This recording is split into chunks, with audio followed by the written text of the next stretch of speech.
এই হলো ঢাকার শহর। এই হলো ঢাকার শহর। বর্তমান সময়ে জলাবদ্ধতা নিয়ে ভুগছেন রাজধানীর অনেক পথচারী। ঢাকার শহরে একটু বৃষ্টি হলেই জলাবদ্ধতার যে একটা আ দৃশ্য সেটা পথচারী থেকে শুরু করে এলাকাবাসী যারা আছেন সবাই কিন্তু তার কষ্ট ভোগ করেন।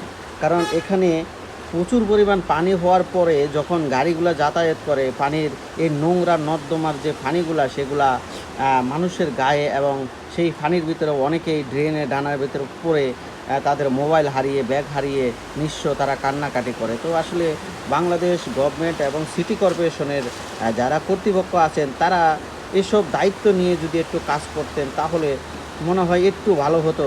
আর এই জলাবদ্ধতা সিটি কর্পোরেশন লোকেরা বৃষ্টি হলেই তারা বাসায় খেতা গাদ দিয়ে ঘুমায়। তারা যদি একটু এসে নালা নর্দমার মুখ থেকে ময়লা সরিয়ে